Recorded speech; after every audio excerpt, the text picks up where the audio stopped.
Hey guys, it's Nikola back with another Red Dead Redemption 2 video, and in today's video I'm going to be showing you guys a Nikola Tesla Easter egg, and I'm also going to be going in depth as to what this contraption is right here. And but before I get into that, please be sure to drop a like. That would be very much appreciated. And also, if you guys subscribe, you guys can stay tuned for more Red Dead Redemption 2 mystery videos just like this. But with that out of the way guys, let's get straight into this video. So to start off this Easter egg, what you guys want to go ahead and do is make your way over to St. Denis, and when you guys arrive here, try and find this pond. It's located near some factories, and I also believe that the railroads are also located fairly close by. Now when you guys approach this area, you should notice a stranger standing on the wharf, and if you guys approach him, you will meet someone by the name of Marko Drakic. Now Marko Drakic is actually Red Dead Redemption 2's version of Nikola Tesla. And if you guys don't know who that is, he is a very, very famous inventor that invented the Tesla coil, and he also invented the radio controlled boat and a whole lot of other electrical inventions. Now in this mission, Marko Drakic gets you to control this radio controlled boat for some sort of investor that is trying to demonstrate this invention.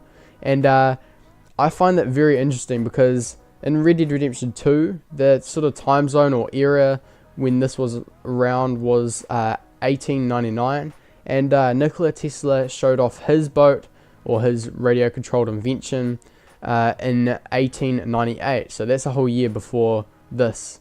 But the other thing that I find interesting is when you control it, he asks you to blow up some boats, and I reckon that's completely opposite to what Nikola Tesla would have wanted, because Nikola Tesla hated war. He hated selling his inventions off to the military. In fact, I don't think he ever did.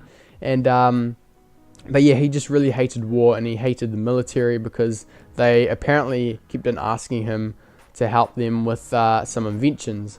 Now the funny thing is, when Nikola Tesla showed off his invention, people thought he was using some sort of magic or something like that, but in reality he was just using radio waves, and basically it kind of didn't work out or something like that. I don't quite know, but I find it funny how Rockstar added this in, kind of like a nod towards Nikola Tesla, and pretty much exactly opposite to how he would have acted.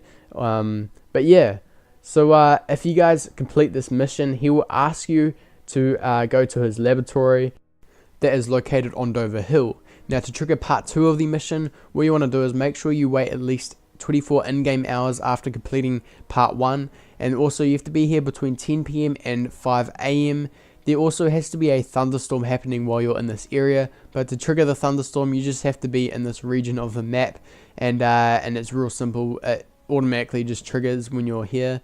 But basically in this mission you enter his laboratory, and you should notice a few inventions and contraptions around the place. You might even see a few Tesla coils there.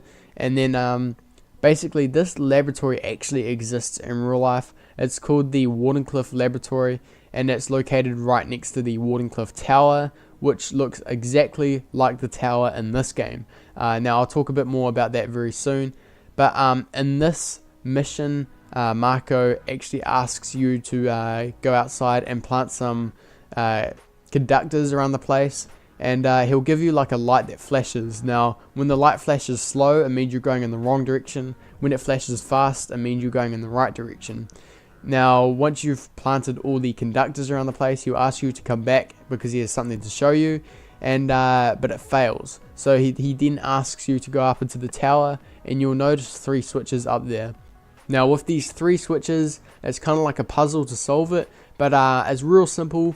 All I did was I flipped the left switch, then the right switch, and then the middle switch, and then that's it, and it's real easy to solve. He'll ask you to come back down, and then it finally works, and he reveals a working robot. Now the robot gets out of his like seat thing, and then trips up and falls over. It's like real funny. And then that's really it for this mission. It's real simple. He'll then ask to check up on him in a few days. So if you guys wait at least 48 hours in game time, then come back here, it doesn't matter what time you come back, you will notice a icon on the map of a weapon, and if you go inside, you will notice Marco is dead on the floor, and basically his robot actually attacked him and killed him and ran off. But you can actually go ahead and steal this lamp, or like electric lantern, and it's like lying on the floor next to him. But you can actually find his robot, and it's located at the very top of the map, and it's in the snow. When you get close to it, you'll notice some tracks, and you just follow the tracks, and it will lead you right to the robot.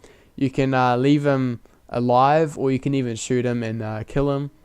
But yeah, that's really it for this Easter egg. There's nothing else to it, and it's a really cool little Easter egg, especially when they've kind of added a Nikola Tesla character in this game, which is really interesting. And yeah.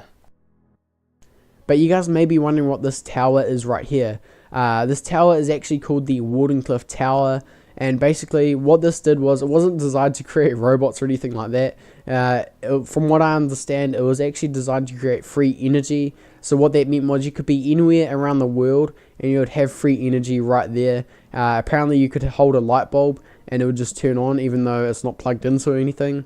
But basically how this tower worked was, it would grab energy somehow from something called the ionosphere, which contains a whole bunch of energy from the sun's radiation. In fact, it contains so much energy that it could power the Earth for ages. And so what would happen is, this tower would grab that energy and shoot it into the Earth's crust. And according to Nikola Tesla, the Earth's crust is actually a conductor. And what would happen is, it would shoot energy around the whole entire world to other towers like this. And those towers would let off electromagnetic fields, so you would have pretty much wireless power. Basically, he tried it out once, and he placed a whole bunch of light bulbs around the place, like something like over 200 or something, and apparently he managed to light up a whole bunch of light bulbs just from sticking them in the ground. And it was real interesting. And apparently that night when he tested it out, he actually, or the local town had a power outage, something to do with the electromagnetic field interrupting the power supply or something like that. But anyway, the investor that he demonstrated it to didn't like it or something. He didn't find any interest in it, and he thought it just wouldn't work. And so basically they didn't have enough funding to continue it, and they demolished the tower. And so I believe that's what happened, and that's the backstory of this sort of area here. And after that, apparently Nikola Tesla actually started to go a bit mental, and he kind of went downhill from there. But yeah, I thought I'd tell you guys what the backstory of this tower is, and it's real interesting. And after you do these missions, I believe you can just continue to walk inside the laboratory and have a look around all the time, which is real interesting. And but yeah, that's really it for my video, guys. Hopefully you guys did enjoy this video, and if you did, please be sure to drop a like, because that would be very much appreciated. And also, if you guys subscribe, that would also be very much appreciated, so you guys can stay tuned for more videos like this. But with that out of the way, guys, I will see you guys in my next video.